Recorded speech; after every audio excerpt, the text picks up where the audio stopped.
Hey guys, it's John Lee here. I'm here to review one of the Crazyhouse World Championship matches. This was a candidates match between TwelveTeen and eekarf. It was played towards the end of April. So let's get into it. Let's go straight away. We're going to replay on real time. Here we've got eekarf with the white pieces, TwelveTeen with the black pieces. So we're going to view this from TwelveTeen's perspective. We've had an early pawn sacrifice. This is one of TwelveTeen's pet openings. In terms of style, 12-teen very much likes active play. So he likes to have open positions, making sure he has good development. And in some cases, you might consider that this pawn sacrifice may actually favour white. But the types of positions that TwelveTeen will get out of this are those that favour him. So that's his reasoning for this.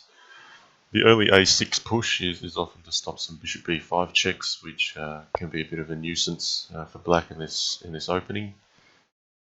So I think TwelveTeen will be happy with what he's got here so far, and then he'll like to generally make some trades, and regardless of whether it's technically good or bad. As white myself, I generally prefer not to go in this sort of line against him, only because it's one of his preferences. But okay, having said that, what's really interesting with this matchup is that eekarf also likes open positions. So both of these players will be looking for these sorts of openings, and they'll be looking for a firefight right in the middle. So knight at h4 here, followed by bishop at h3, just defending g2. And now, yeah, this knight looks like it's hanging, and you'd wonder, well, why isn't that being captured straight away? Sometimes this knight can be captured, and then black may actually have to be careful himself back at home. So it's not everything. With capture, taking this rook on a1, queen a1 is a capture. Perhaps taking d4 is not so bad. I think 12-teen though is satisfied maintaining some pressure here. Now this is a nice move, pawn at f6 by eekarf. It's actually a pawn sack designed to get to this knight. Knight g6 wasn't possible because of bishop g6, hg, and queen takes h8 before. So a knight's fallen here, and 12-teen's looking potentially to counter there. The trouble is, if this knight's captured, white can just castle, and with this preparation on the king side, white's going to be a lot safer than black. Black has this concern here. Black could have quite a fragile king if things open up too fast. Okay, so 12-teen going for this capture. I'm liking white here. I'm liking eekarf's position. I think he's played the opening well. He's played in a sharp fashion. Wow, and he's not even going for the castle. He's going straight for bishop e6. Key point here, if queen takes knight at g7, it's dangerous, and he's probably assessed that after pawn at d2, king f1 is still safe. So 12-teen looking to counterattack here. Knight at c1 aimed at blocking off the rook from d1, so he's threatening to promote the queen. Here I'm looking at moves like even just bishop at f3, or yeah, that's exactly what he's played. Just covering d1 is sensible. It's hard for black to continue. Okay, so 12-teen's conceded he's got to take this. This is looking very heavily in white's favour. So white's picking up the material. 12-teen now trying to distract this bishop. And this bishop also plays a defensive role here, but look, I think white can play something like knight c5, pawn at e4. eekarf's not even going for that. He's seeing that if bishop f3, queen at e7 is mating. So this is going to be over pretty soon, I expect.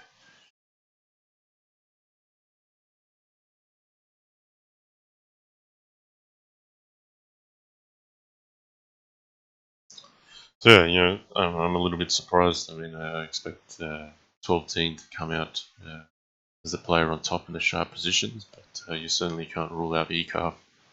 Um, eekarf's the kind of player where once he gets the initiative, he'll keep pushing it and extracting the most out of it. If there's a piece to be placed on the board, that's good. He'll find that.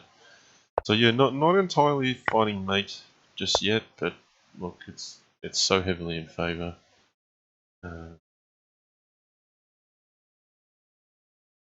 here's where 12-teen will be tenacious. He'll fight for everything. If you slip up, he'll take advantage of it, even if there's little time. But already you can see 12-teen's down to 9 seconds here.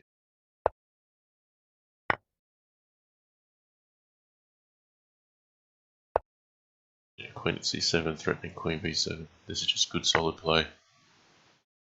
Knight d4 defends here, but that's very convincing win from eekarf. Okay, so eekarf goes ahead 1-0. We'll go to the second match,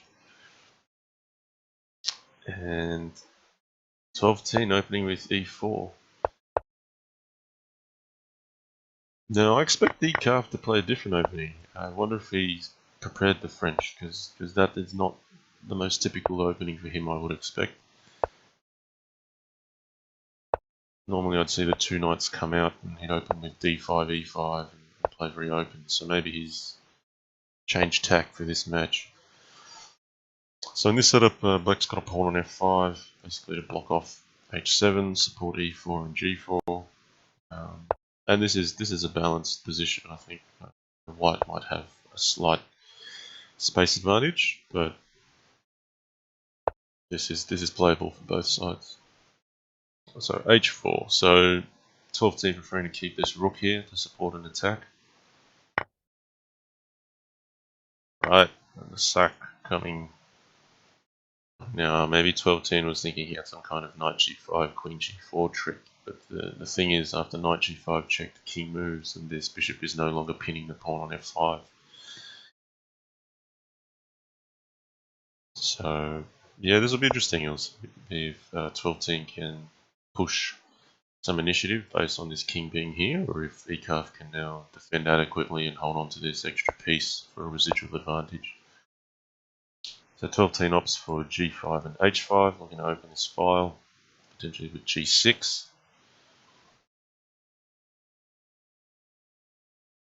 And yeah, here even if the black king backs off, g6 comes in. That's a good way to try to find some initiative here.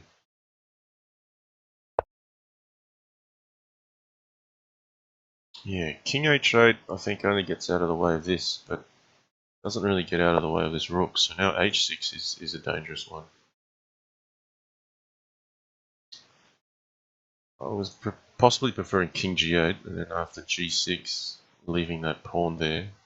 But it's not easy either. I think white's getting some decent compensation for this piece sacrifice. So the threats here, it takes. This is a nice move actually, because I imagine eekarf is looking to reroute the king back to f8. So this rook g8 maneuver is just to provide an escape square. And 12-teen very efficiently cutting off the escape square. That's something. So still a fighting game here. eekarf has done well to defend this. It is looking ugly. This bishop f8 discovered check isn't actually too much to be worried about at the moment. Pawn on h7 is covering. So yeah, 12-teen now looking to get the dark squares first. And there's a kind of position where black may be able to hold on to it, but someone like 12-teen is just so dangerous here. Even with bishop e7, things like bishop f5 to be concerned about, pawn g7.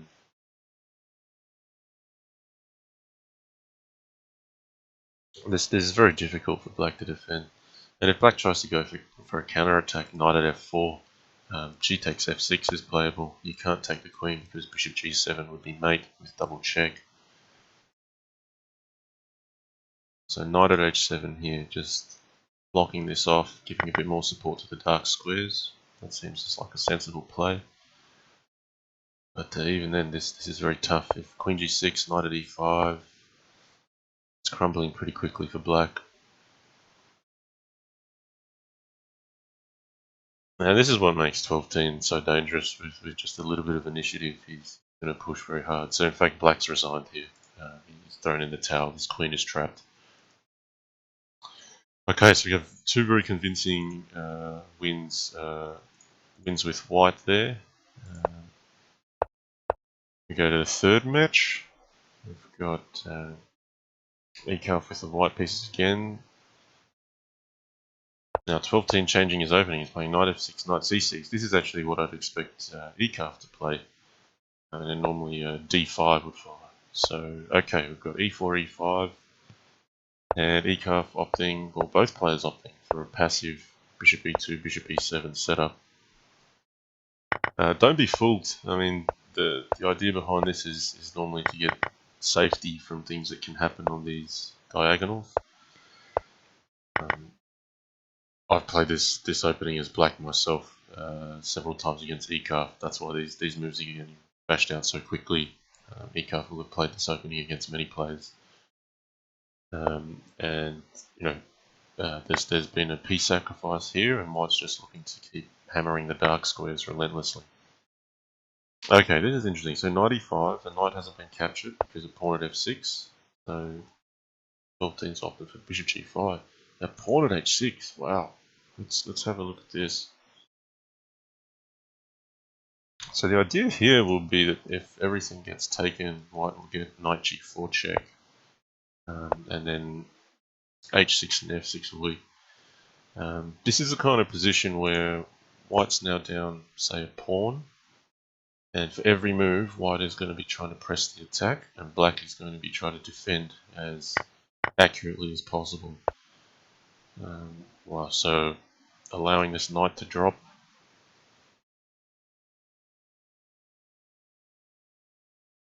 Yeah, I'm thinking knight g7 may be the best defense here. Just get rid of the diagonal pieces around a king.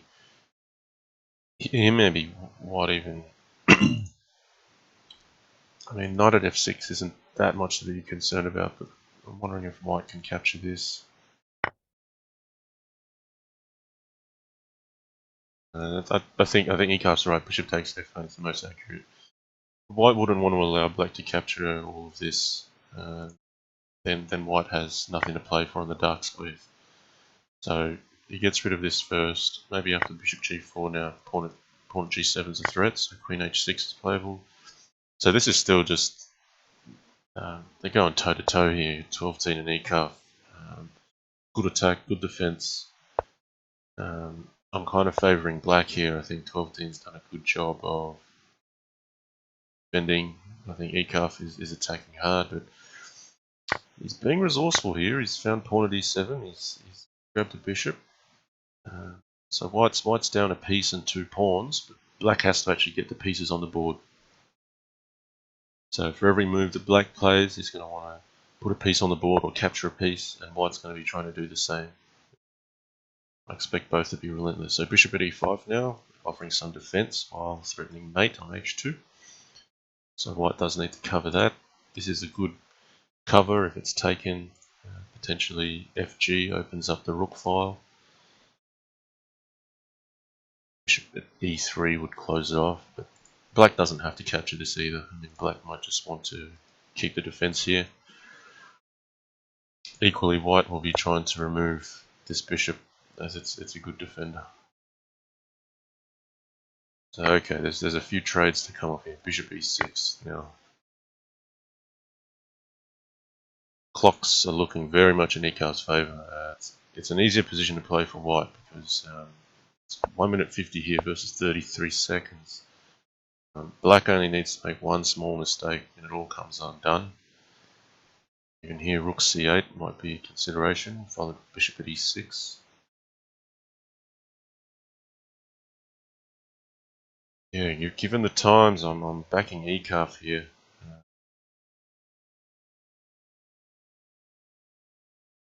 think he's looking for some optimal moves here. Right, rook e8, that's interesting. So is he shepherding the king? Maybe playing something like knight at d8?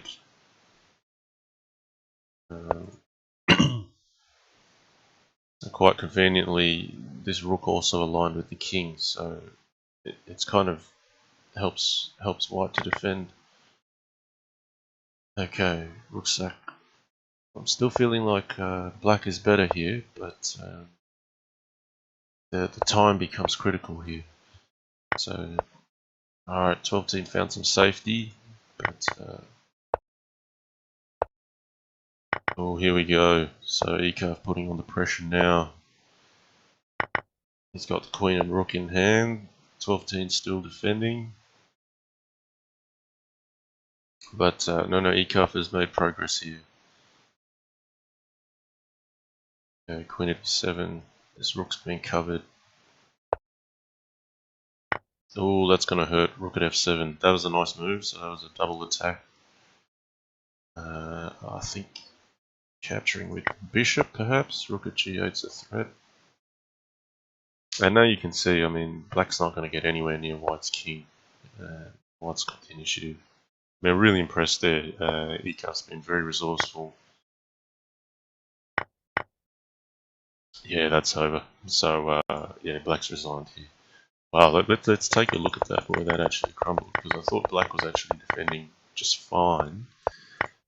Yeah, rook e5 was not a move I looked at.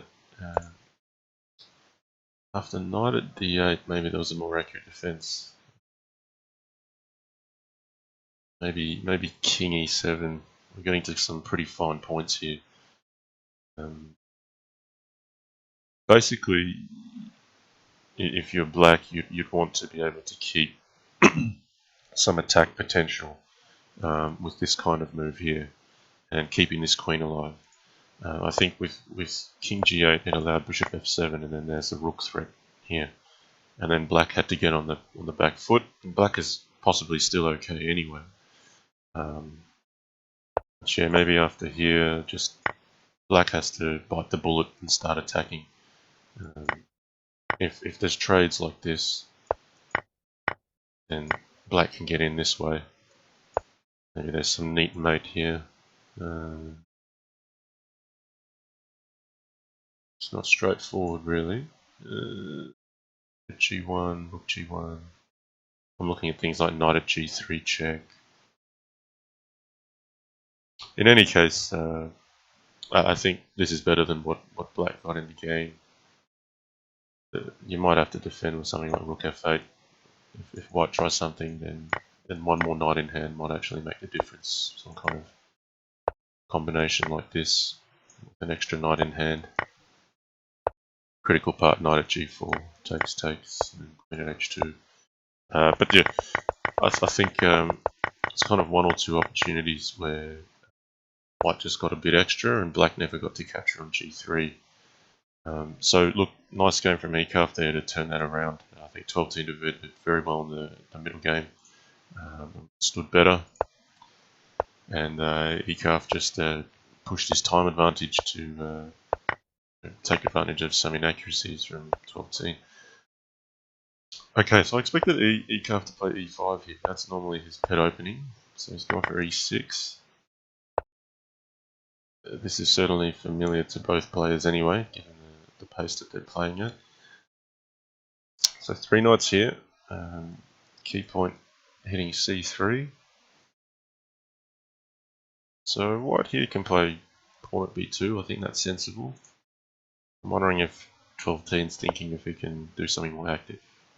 Pawn at b2 played. And as white, you might just want to be keeping that extra pawn in hand. It might be useful to attack on h6 later. But this is very solid as well. So knight e5 is potentially coming. Bishop c6 is here. So okay, bishop d7 played.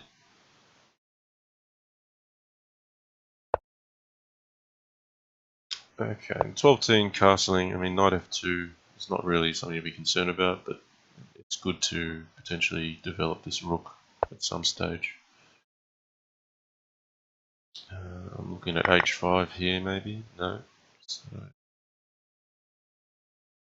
eekarf will, even with this pawn sitting here looking like it's not supported, I think he'll be trying to find some initiative out of that. So he's focusing on the light squares. TwelveTeen countering on the light squares. Pawn at e3. Okay.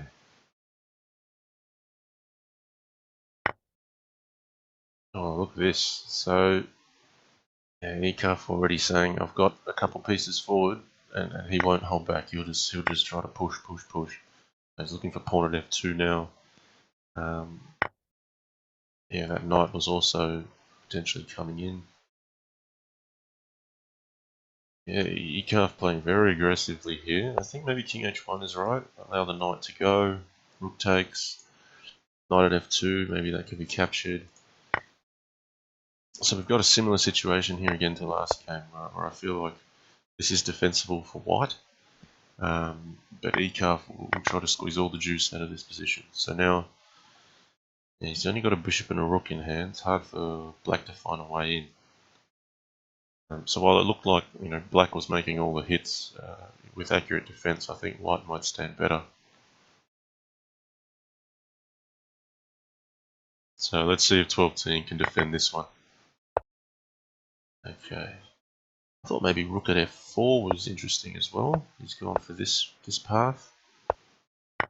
Oh, rook e1, setting up bishop at e4. Now here's the thing, even though eekarf has the queen in hand, these two bishops are really hard to dislodge for black. I think white just has to curl up into a ball here and absorb.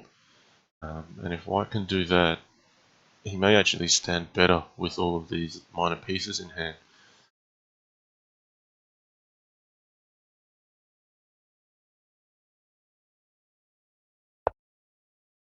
Queen at f5. He can just play bishop at e4 here.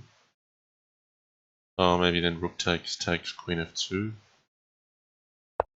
So bishop at e2 played instead. I think TwelveTeen may have considered bishop at e4 and avoided it. So, white's got coverage on all the key points. TwelveTeen's now starting to invest on the attack. I think you'll see here the power of defense of these bishops is very valuable. Knight at c8. Okay, and in fact black resigned right here. You can't capture this. It's really hard to get in. I mean, it's probably not over yet. I'm thinking maybe black has to allow that queen to fall. If you just allow, white to keep doing whatever he likes, play something like knight at h5, this rook will fall. So I think you nearly have to allow that queen to go. But having said that, it is dangerous. It's too tough. I mean, this is now, queen at e8 now becomes really dangerous here. Take this. Looks a bit dicey. I don't know if there's a mate already with something like sacrifice here, pawn at d7, capture. You got to be careful here. You can win or lose these delicate positions. If the king comes up, there's queen promote. If king to f6, queen can promote here. But yeah, by the same token, white also doesn't have to play into that. He can pretty much sidestep any complications with bishop g3. So I mean, yeah, it was like I said all the way back here. While it looks like black just made progress by winning the queen, after bishop at f3, I'm already foreseeing white can stack up a heavy defense, and the minor pieces actually play well in the end. So look, nice defense there from TwelveTeen. So we go to 2-all. White has won every match so far. Okay, e4 d6. So seeing a variety of openings. I've noticed TwelveTeen picked this up recently. Ooh, h4, h5. Okay, eekarf taking no prisoners. Boom. What is going on here? So eekarf has just pushed h5, bishop f7 has just gone light squares galore. I'm going to put your king on a light square, sacrifice a whole piece, and just play Crazyhouse from there. So objectively, it might be better for black, trying to hold on to this piece. But between these two players, I think both of them would prefer to be the attacking player. So look at this, pawn to g6. If capture, I wonder if he's some kind of knight e5, queen h5 maneuver. Maybe it's no, if takes, then maybe knight h4, and then the king comes back some way, queen h5. I'm nearly wondering if eekarf has prepared this in some way. At the pace he's played this opening, and the confidence he's playing it with. Wow, rook h5, so just completely. I thought maybe that could be taken.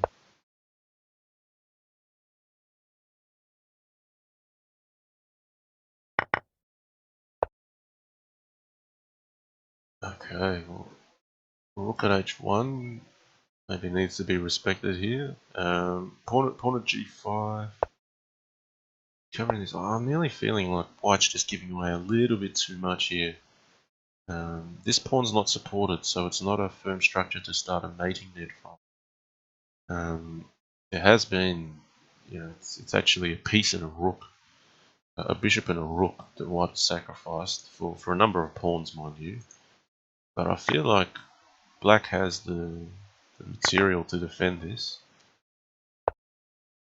So I'm tipping 12-10 at this stage. I think black's generally resolved his problems. So yeah, let's see how 12-10 manages this. I feel like he's gone a bit too wild with the attack. So he's had to settle for a bit of defense here. He's trying to dislodge this rook.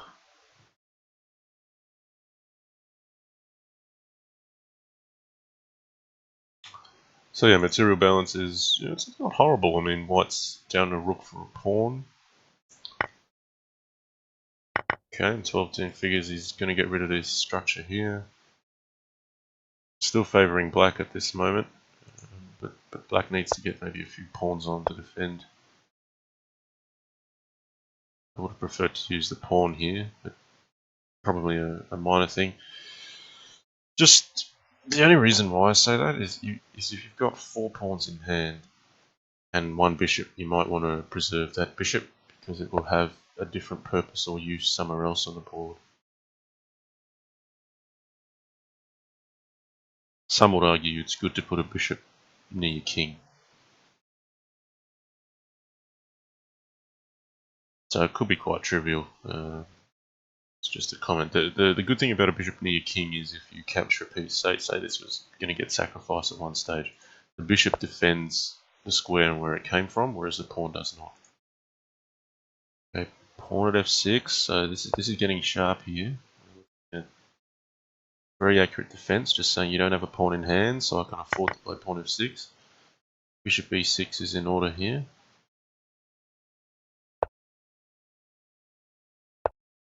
Then it was a knight. Why didn't he take this pawn? I just thought that was natural. You pick up a pawn and you remove the attacker here. Maybe he's looking for something more aggressive. But yeah, white could have played knight f5 and continued some way, but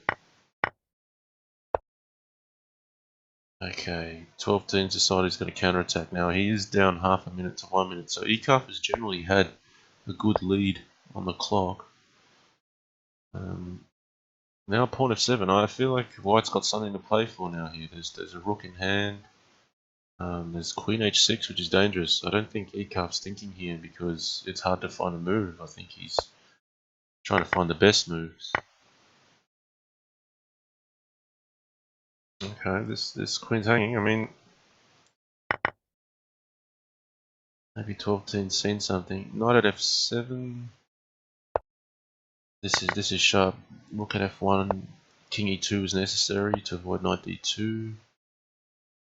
Black's just not got enough here. King d3. No, that's probably dangerous. Maybe this does need to be taken. No, king d3. Okay, so has white got a way to run? Well, with low time, eekarf has played this very well. He's danced his king around in just the right way to make it difficult. Oh, I think maybe 12-10 intended to put a bishop here. But yeah, this doesn't really matter. Now it's clearly in white's favour. And black's resigned here with 2 seconds left. So wow, that was an interesting game. This is some very high level tactical crazy house. Very hard to pick the winner. I really thought black was better out of the opening, and then bishop e6 wasn't played here. If the bishop goes to d5, you just keep replacing it with pawns, and just keep focusing on light squares. I thought maybe knight f5 was something considered. In which case maybe you can take it there and then play knight at e5, just like the game.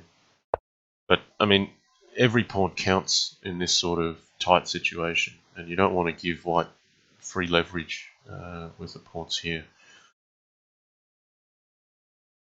So, yeah, bishop at d5 would make sense, covering f3, then also hitting the king. And then, you know, it's still not easy for black. Bishop at f4 is a nice move. Hits the rook, hits the knight, threatens knight at f7. So, bishop e6, knight f5.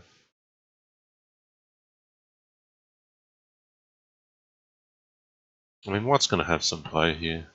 Maybe h1 even. I think white's got to defend. Black's got to defend very accurately here still. So, yeah, where the game really turned though, I think, was knight at c4 here. I felt that just allowing rook at g8 got white somewhere, and then it was just really brilliant tactical vision here to see king e2 and king d3.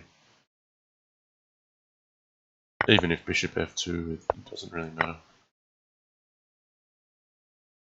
So look, when push came to shove, I think eekarf just played the tactics amazing, and to come up with these sorts of wins against 12-team, this is phenomenal. So hats off to eekarf for winning that game. That was all class.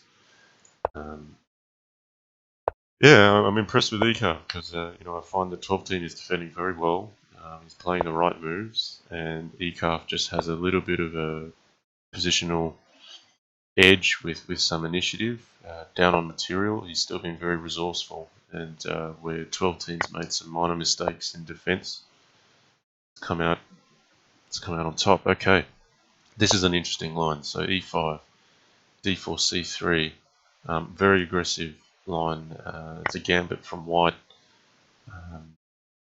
Knight e4, d5 I've seen before. Yeah, I don't think eekarf will like what's about to come. Basically, white gets to trade this pawn off to try to get an early pawn here. And then just try to roll black right from the beginning. I nearly feel that in the case for both players, they're both aggressive players. Both of them are going to favour the initiative, and they're nearly both so good with it that whoever has the initiative is likely to come out on top. Even if, from a pure theoretical basis, the defender is in a better position. The attack potential just means so much in this matchup. And castles is sensible here. Just get the white king out of any dodge with this, and if black wants to trade to win a pawn, then there's a knight that might be useful on f6 later. So I'm here seeing castles, takes, rook at e8, and then if queen e8, knight at f6 check for king h8. But this is just better. Just wins the knight straight up. See now here, I was thinking castles. These guys probably see things differently to me. They'll play the most aggressive moves. And, sometimes I'll choose those moves as well. But I nearly feel like I would have been more attuned to play this sort of aggressive move as a younger player. And I think with age and conservatism kicking in, I'm probably opting for the strategic move, which might be castles, to try to get the king to some safety. Because here, I mean, White's maintaining the initiative. Queen f3 is this is all over now. I think that's a loose move.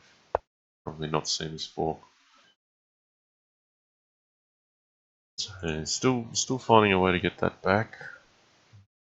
Maybe it's not so bad.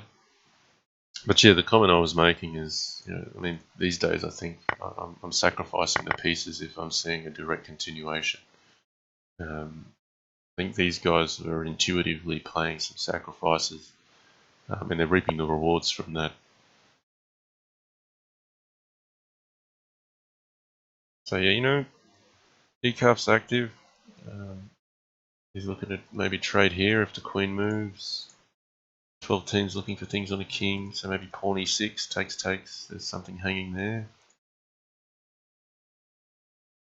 I don't think it's dangerous enough for white to be concerned. I'd be looking at pawn e6, but then black can just avoid it with king f8 or king g7.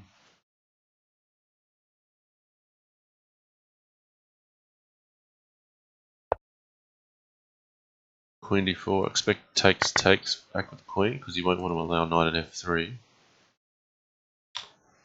So perhaps 12-teen has decided he'll take up defense for a couple moves.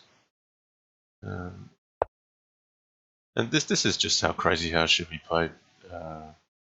Both sides with attacking chances, sharp tactical play. One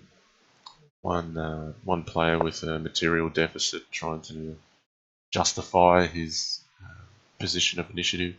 Knight at f4 looks good here. If takes knight d5. And this is a sneaky, nice maneuver. He's gone king e2, king d1. The idea being he's actually encouraged black to block this bishop just momentarily. It's even just like for a move. And king d2 would be bad, but now king d1 is better because rook at c1 was more dangerous before. He would have had to part with the queen. Now in this case, yeah, like it's dicey for white because you're looking at all these diagonal threats, but black is actually just short of the pieces that he needs. He needs another couple diagonals. So here's a diagonal, but he's had to back off. Now 12-teen's finding space here.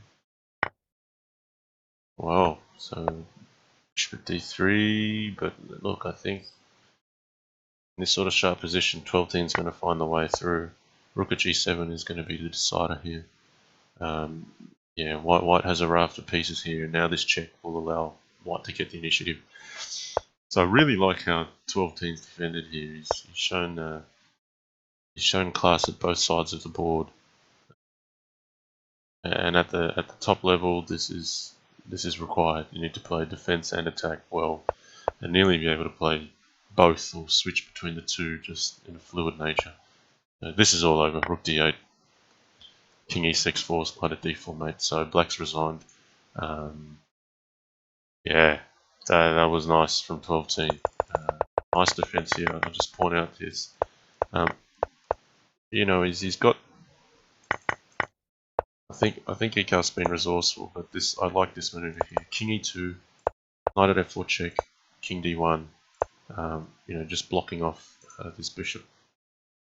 I think that's a nice critical piece to take note of. Okay, so we're at 3-all. This is a really tight match. White has won every single game here. We're at 3-all. Wow, look at them go. This is very fast. So 12-teen again, going the same way.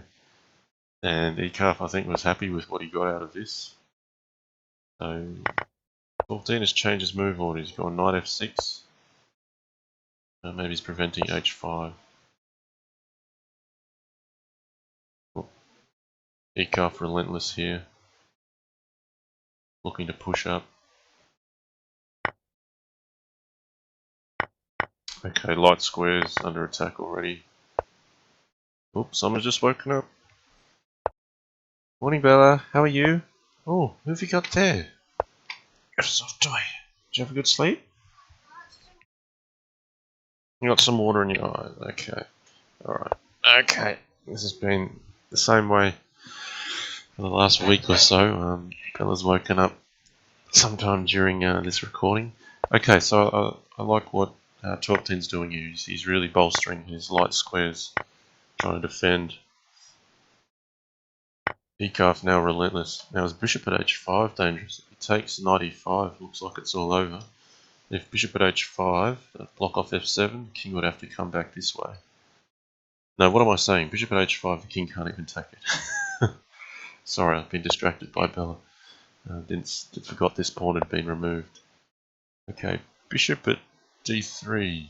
So again here, it's you know, I mean, white's only a pawn down, so white's got a lot of initiative in return. But if white doesn't make something of this position soon, you know, one sneaky move instead of bishop at d3 might have been worthwhile keeping the king on g6, playing a move like knight d4, which would open up the opportunity for queen h5 check to win this knight on a5. It's a little bit less direct and a little bit less obvious, but you know, capturing that piece while white is, you know, has such a better position of development than black. That was an idea. Okay, so we're back on the theme of hitting this light square, this one too. Okay. Yeah, I like Daddy. white here. Yes, pal. Okay. You got a band-aid? Do you want to show the camera? You got a band-aid? Bella had a little cut on the finger yesterday from one of her toys. For those who are interested. From your broken crown. Okay. Alright. Do you like chess? Do you like chess? You like Finding Nemo. Okay. I think and Finding Dory, yeah. I think the channel viewers might just know about that. Okay. Meanwhile, yes, pal. Oh, okay. I have a bleeding nose last night. Hey, sorry, viewers. Meanwhile, the war on e6 has continued. While I've been distracted from the commentary. Okay, pawn at g4. See, I just find it here envisaging black getting into white's position. I think eekarf's just going to keep pushing that agenda. He's picked up the material here. Oh, okay, 2 queens on. I mean, this is lovely. Every single game is just a sharp battle. But I favour white here. If the queen's captured, I think this is in favour of white. It's all about these 2 bishops. They just cover so well. Whereas black's bishops are only covering dark squares, so these white holes, I think, will play out in favour for white. Both players have about a minute left on the clock, so time's balanced. I'd say eekarf is happy with his position. Okay, Bell?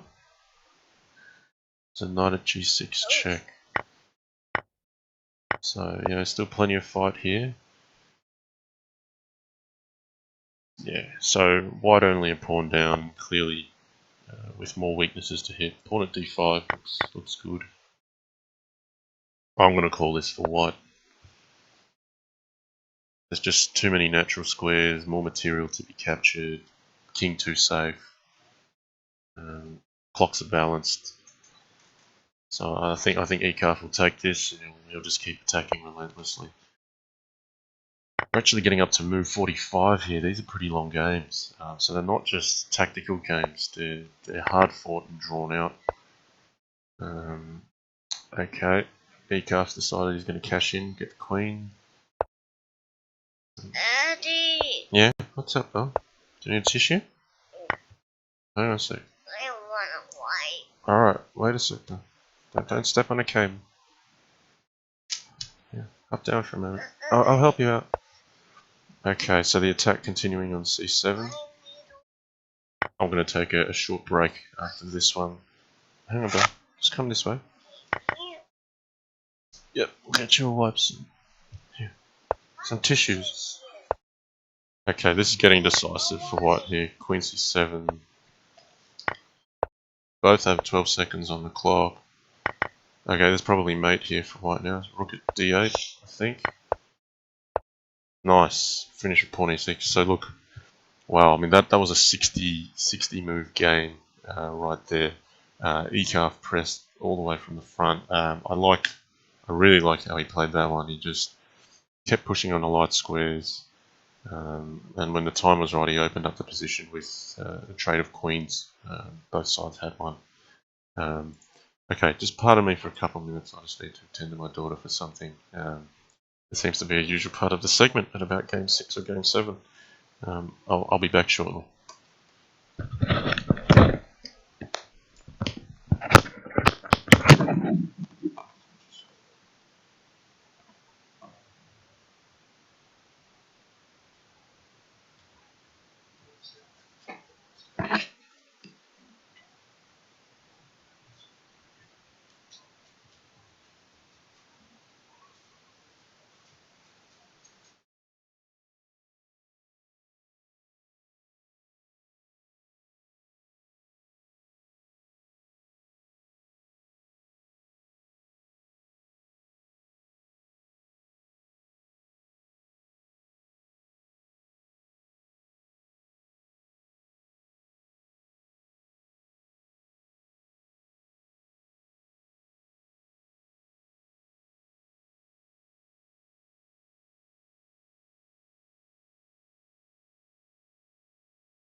Alright, hey guys, sorry, I'm back now.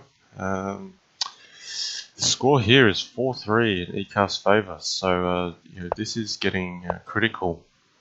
There's only 10 matches to be played, so if eekarf can win this game, he'll be guaranteed a draw.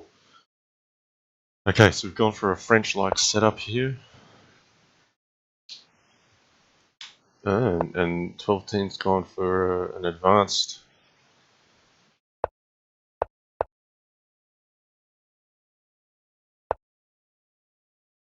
Okay, he's coming out knight f5. Just give me a quick second, I'm just going to turn down the iPad my daughter's using. I'll be right back.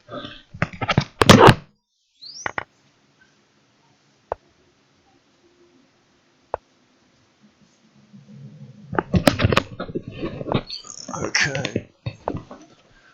Back. Okay. Early trade on e3 here.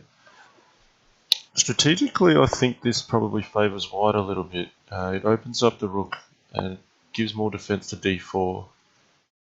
In this sort of position, I mean, the problem for black is sometimes black will play a piece down, possibly even two pieces down, because this is all blocked up. And white has some kind of space advantage. I'll be looking at queen d3, just allowing this capture. So yeah, I mean, this is interesting because now this has been captured, this rook has been blocked off again, and d4 is now a target.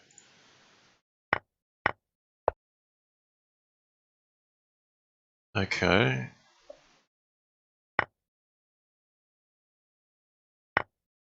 Yeah, I mean, I think black should be satisfied here to pick up a piece for a pawn. I was feeling after fe it looked a bit better for white, but after this bishop f4, ef4, black's got something to play for here. Maybe just back the bishop away. Yep. So eekarf agrees. This bishop's good for holding that h7 pawn intact. Oh well, I mean avoiding the h7 pawn, keeping the king side intact because of knight at h5. Now eekarf has seen you can undermine the defense on d4 with this sack and also get a pawn to hit here. You might be thinking of trading off queens. I think black's getting something out of this position now. I'm really impressed with the way that eekarf is playing.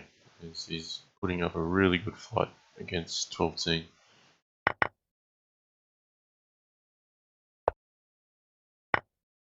Okay, here we go. So rook g7, very sharp. He's allowing pawn at g7 to come in, but threatening knight at f6 himself. And I feel like this pawn here is just a slight critical defensive advantage because it gives white this option here. The white king is not easy to hit while it's on f2. So I think it allows white to play this sort of move without worrying about consequences from this pawn at g2 check. King g1, king f2. It's even hard to hit the king from g1 to force it to f2. Yeah, I feel like eekarf allowing rook g7. It is very sharp, but I think that's actually going to be black's downfall here. I felt like black was a little bit better after e takes f4 relative to the opening that began. But this is just so heavily in white's favour now. It's not as simple as that. I mean, white's got to be careful. The key thing behind bishop h6, which makes it so useful, is pawn at g2, king g1, knight f3 would have previously been some kind of threat. But now pawn at g2 can be defended by rook takes g2 because it's a discovered check. That's the key part. That is a critical move. Bishop takes h6.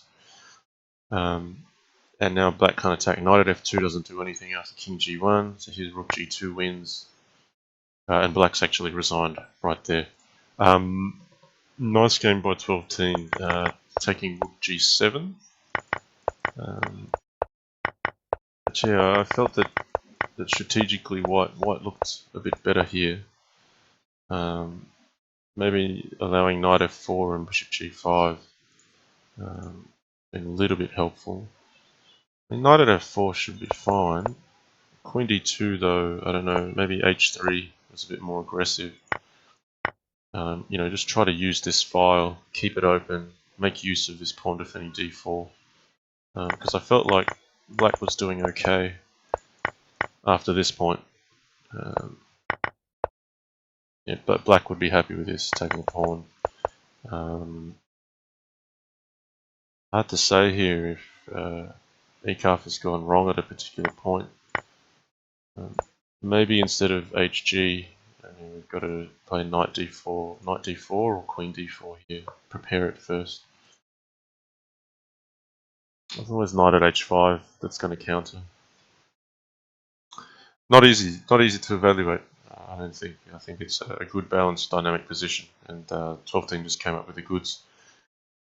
So he'd be relieved. I mean, he would have gone to 4-4 here, so we're now at 4-all. So this is the real critical match. We've had a number of these candidates matches go to 4-all, and the 4-all match is a really critical match because if you win this game, you have secured half a point for the match, and you have the potential to get to 1 whole point if you could win. If you lose the game, you're only trying to defend to take half a point home. So this is a big game here. Now this is one of TwelveTeen's pet setups as well. A6 b5. He's gone for a few different openings as black, and I think that's really good. Like to have the presence of mind to switch openings up. eekarf has been very successful at hammering the light squares when TwelveTeen's gone for a perk setup. So again, though, you know, TwelveTeen's looking just fine here. Now it looks a bit open here at the back, but I've seen TwelveTeen play this many times. He's okay with managing the weaknesses that can arise. This is already getting quite critical. Alright, Pearl, we'll eat soon. Okay, so black's sacrificed a piece here, but now has an open line there. He's got good open lines here. Yes, Bella? Where is it? Do you wanna have a little bit? Sorry, viewers. My daughter knows there's a bag of chocolate somewhere. She's trying to get into it. Do you want to bring it down here? Feels horrible. Yeah. Do you want a little bit? No, you can't. Correct. I'm gonna spoil my child here with a bit of wanting chocolate. Normally don't allow that. But in order to get this video done, I'm going to try that. So, well, knight c4 played. I thought maybe eekarf had to just back off for a little bit. Of all the black matches that TwelveTeen's played, this is the best one I've seen in terms of position. Yeah. That's okay, Bill. Do you wanna eat a bit of a bunny? Yeah.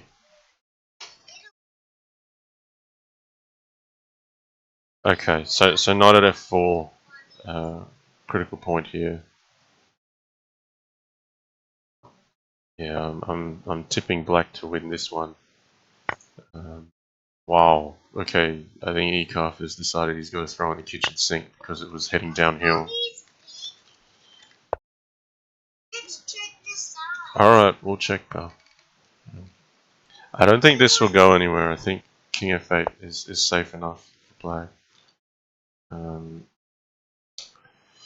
Yeah, I'm not sure about this knight c4 idea, this knight takes c4 idea that eekarf had. I felt that he didn't get much out of it, and black got a lot of activity out of bishop f3 and knight g2.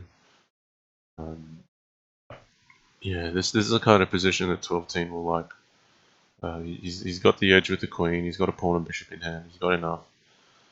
Knight at g6, it may not even be dangerous. Yeah, it could threaten a draw potentially. Hang on, I've got to try to open it.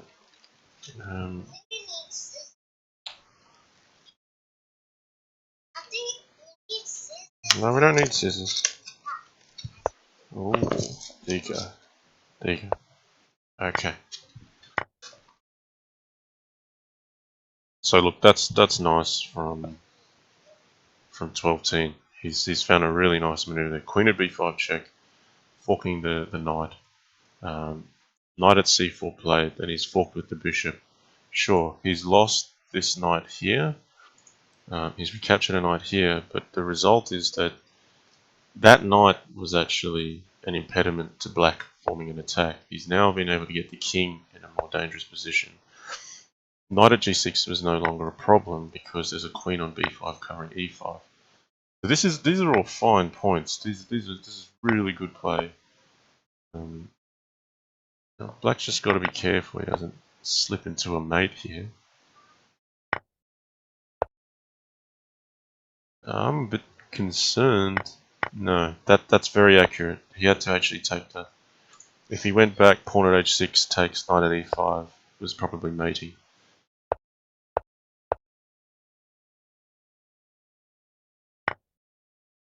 Okay, look, it looks like eekarf's run out of time anyway, so yeah, this will be a cleanup.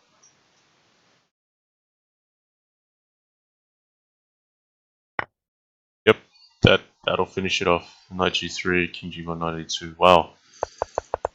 Sorry for the distractions that game. I'm going to review this one a little more because this was a really nicely played game by TwelveTeen. Okay, the piece sack here. Maybe white needs to back off, but black's getting some form of compensation with his pawn chain.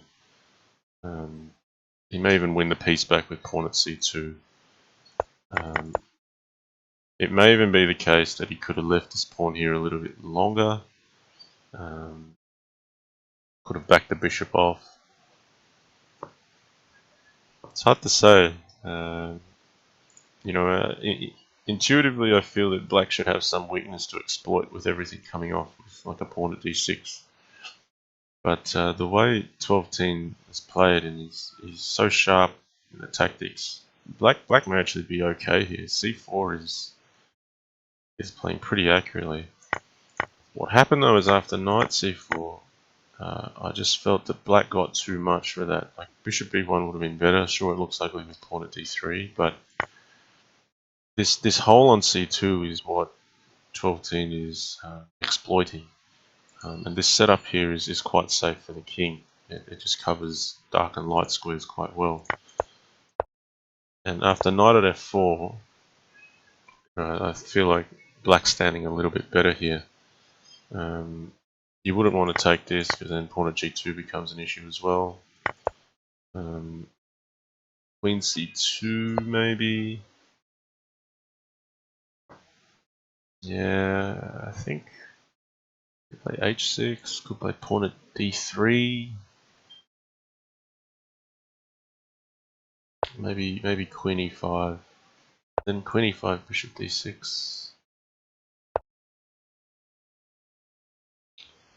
It's just not an easy spot for white. And then bishop e6, I think he was trying to, before, rather than allowing black to push white around with checks, which maybe is what was required. It just looks ugly.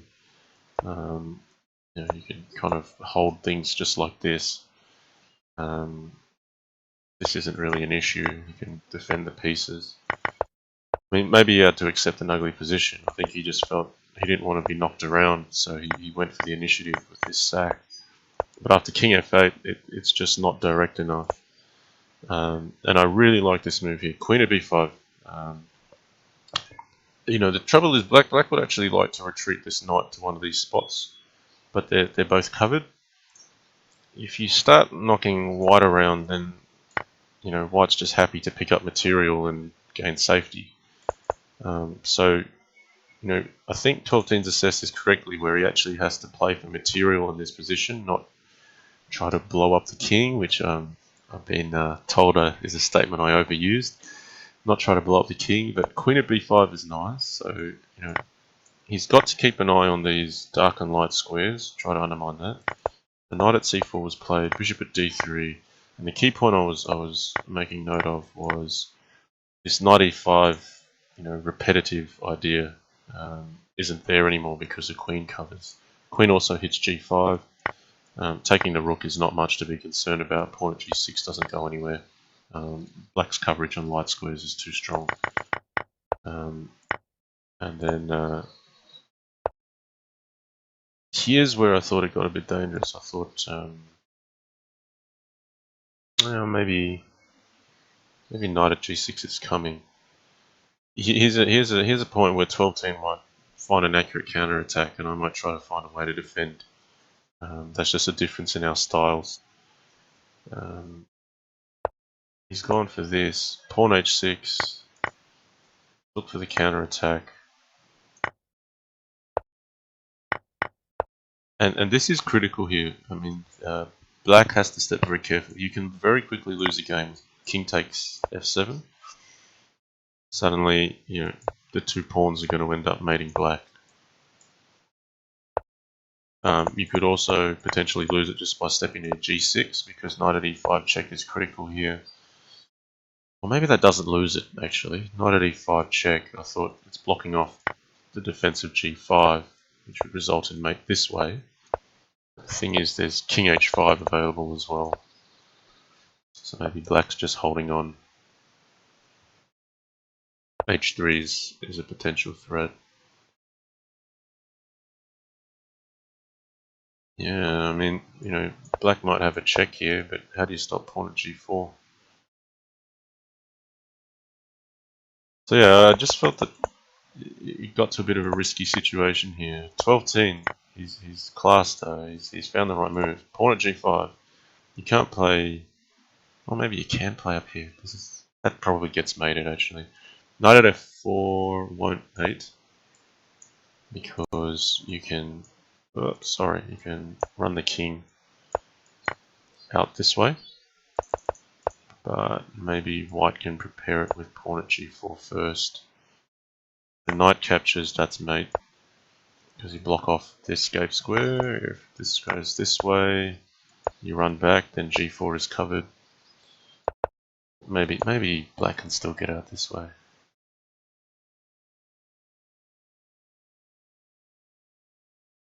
Yeah, okay. Maybe black is okay. I just thought queen g5 was a good accurate move to avoid those risks. And he's hit the light squares with eekarf in time travel. Yeah, this match has been hard to predict. That's actually the first game that black has won. So TwelveTeen now goes ahead 5-4. Yes, Bella. Yeah, you did. Okay. We're going to the last match here, and TwelveTeen gets to approach this one with white. Okay, so he's gone for bishop b5. I would look at queen d5 over bishop d7. I think that's a bit more active. I think this is a bit more passive and gives white what he wants. So now look, we've got TwelveTeen with a guaranteed half point here. Both players are now fighting for the other half point. Okay, wow, so this is turned active very fast. Knight d4 countersacked with knight f7. That's very accurate from TwelveTeen. This is really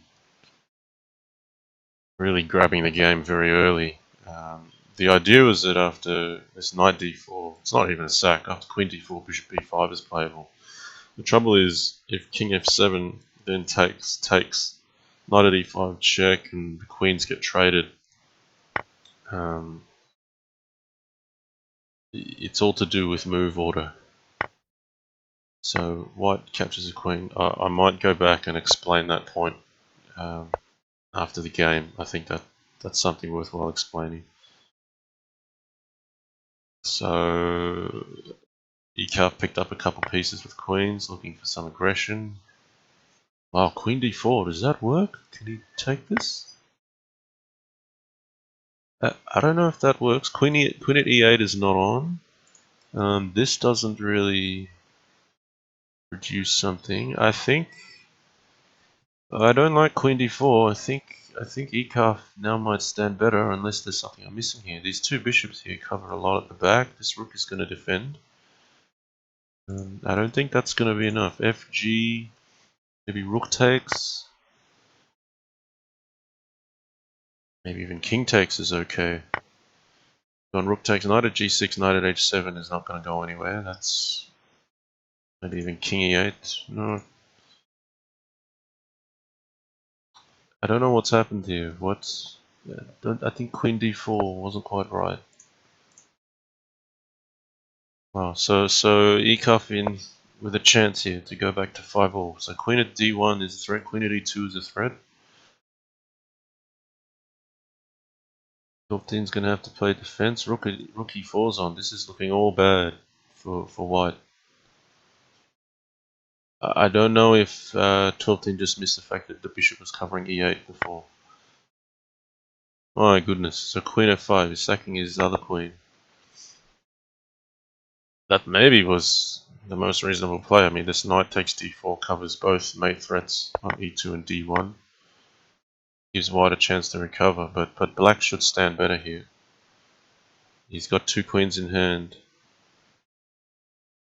So wow, I mean, with white having the advantage in the first 8 games, suddenly black's having the advantage in the back 2. I'd be tipping black to win from here. I mean, white can't even take this because I think queen at e2 is probably mating. You can do a double queen sack.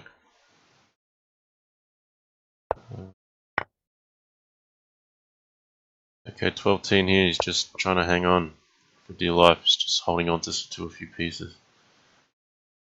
Okay, knight f3. Is this decisive? Yeah. Is he giving white something to play for now with pawn f7? I mean, it's kind of position where black could actually do well to just play 1 or 2 defensive moves just before. Now white has something to play for here. He's looking at getting mated if he's not careful. This bishop's going to be useful to attack with. Yeah, I don't like how black's gone here. Oh, why is he going back there? This is... I thought he had to run up somehow.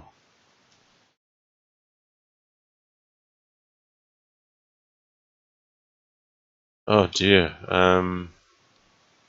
Yeah, white shouldn't have generated an attack like this out of nowhere. 12-teen's just hung in there and eekarf left the door wide open. Yeah, this is getting mated now. Knight f7. Oh yeah, queen f7. Black resigned. Oh, that's a real shame. That's a real shame. eekarf blew a good opportunity there.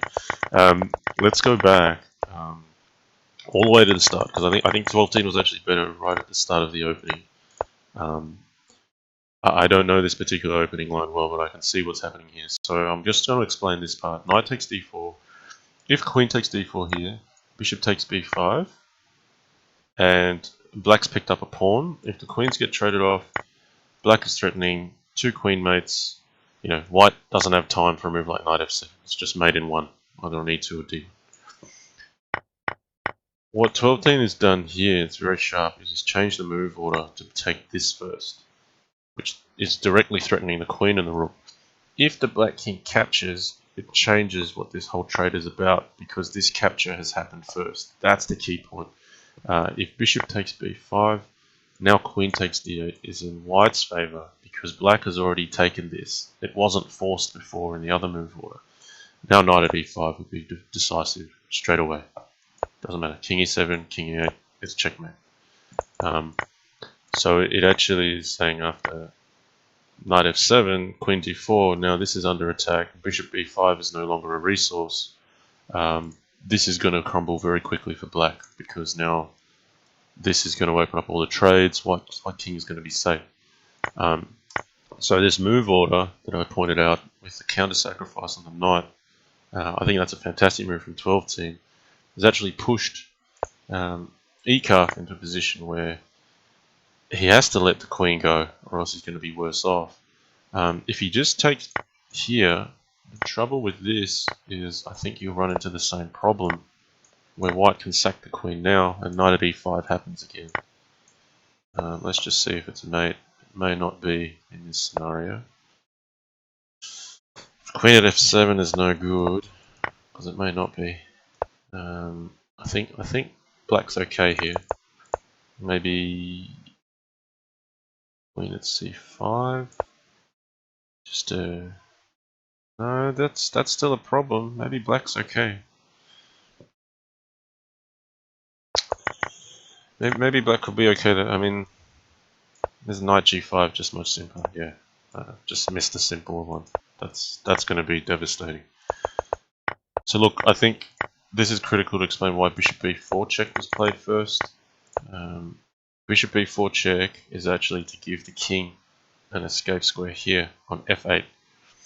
Now after the block takes, this is where pawn f7 is not as effective because it doesn't force king f7, go king f8. So I just wanted to go over all this stuff again because every check and every move actually had some foresight from both players. They're both playing at a very high level, and this is why king f8 is now putting black in a decent position. I think from here maybe white is still better, but you got to be very careful. You can't even play a move like queen g4 because knight c2 is going to be mate. You know, it's very pretty. Maybe knight at f3 check is something to look out for. Alright, Belle, hang on a second. We're nearly finished. Yeah, is it something like queen at g5 maybe? Let's try to pick up some pieces here. Belle, have you got your chocolate? Let me just wrap up this quickly. In any case, queen d4. Okay, hold on, Belle. I'll just be like 1 minute. Okay? Yeah. Okay, you gonna get another one? Then we'll have some proper breakfast. Okay, queen d4 I don't think was the right move because this just puts the queen in hand for black and white wasn't getting enough back from it. I think black should probably win it from here. Pawn at f5 was played, which was fine. Turned out that TwelveTeen had a resource to get some defense back, and even then black is still better. Okay, do you want to open it? No, get another egg. Maybe a small one. You want this one? Okay. There you go. Okay, but my point here was that maybe even pawn at f7 could have been used instead, and it doesn't even give white that resource to sack a queen back and get the knight here. This is a real problem for white. The king is completely cut off. There's two mate threats to address here. White would have to play a move like knight at d3, potentially. And now black has a free move to hit white again. Whether that be something like knight at h4, something else more decisive, maybe even just taking this, bishop d3. Queen at e2 is still a threat. Knight at c2 could be coming in here. You could have rook d3. If there isn't a forced mate of some sort, even rook d3 is going to be annoying. But I couldn't see white getting into black's position here. Even then, this is better for black still. And then I think it's allowing pawn at f7, which hurts. Maybe even something like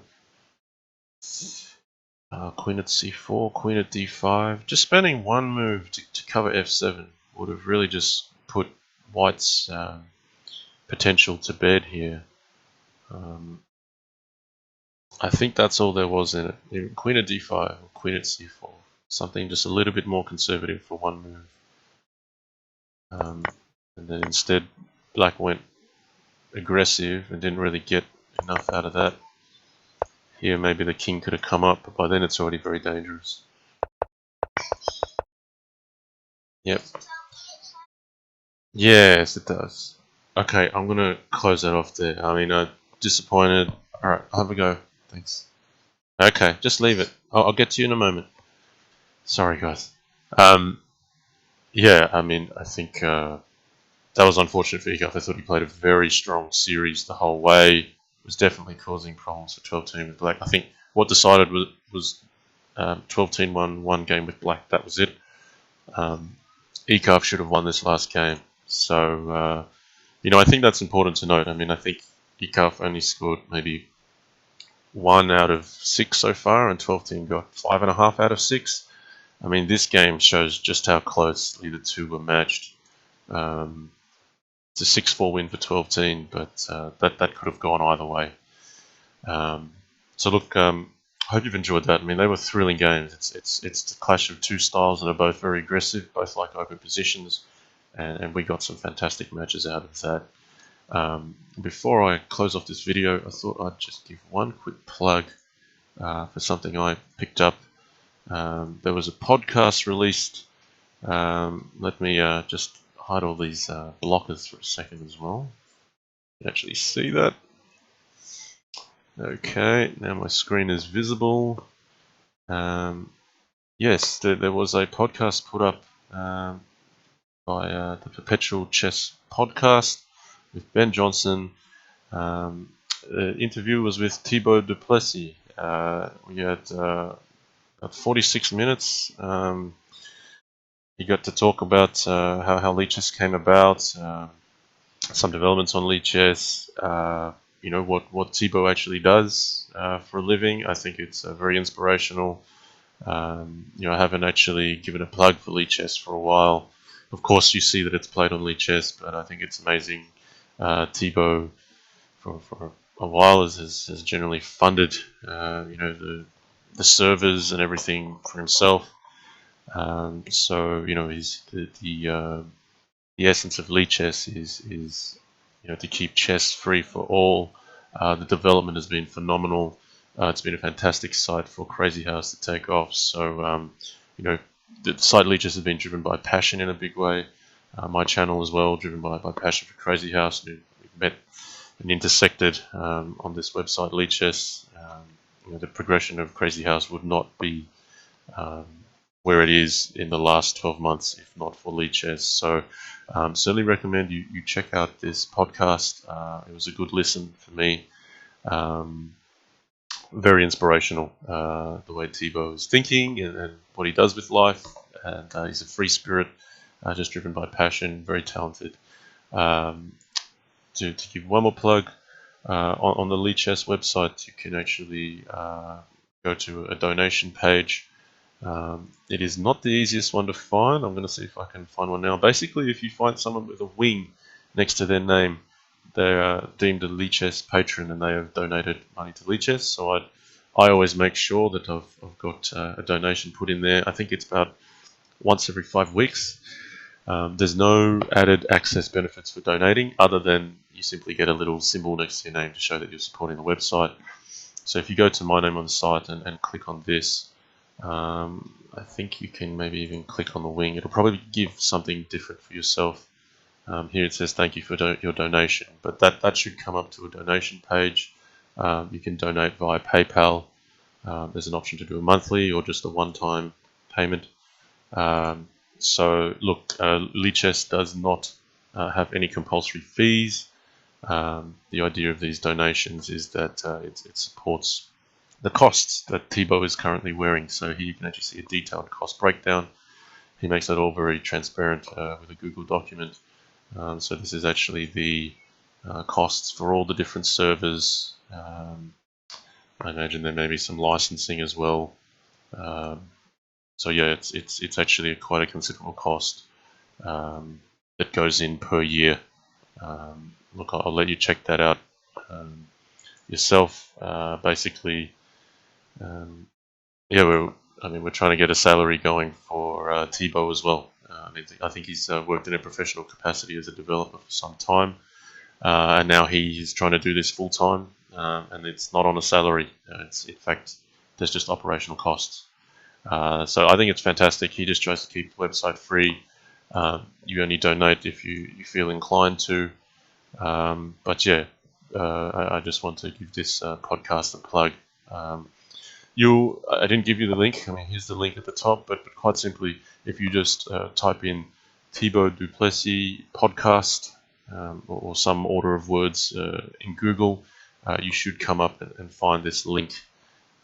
So yeah, I'm going to close off on that note, but yeah, let's not forget Lichess. I used to mention this more often, and I haven't done it for a while. I still support the site myself with donations, but please donate to Lichess. Support the site. It's a fantastic website. Okay, I'm going to close it off there. Hopefully, I'll get to do a couple more videos to cover some of the other candidates' matches. I hope you enjoyed that. Apologies for the interruptions, but have a good weekend. See you next time.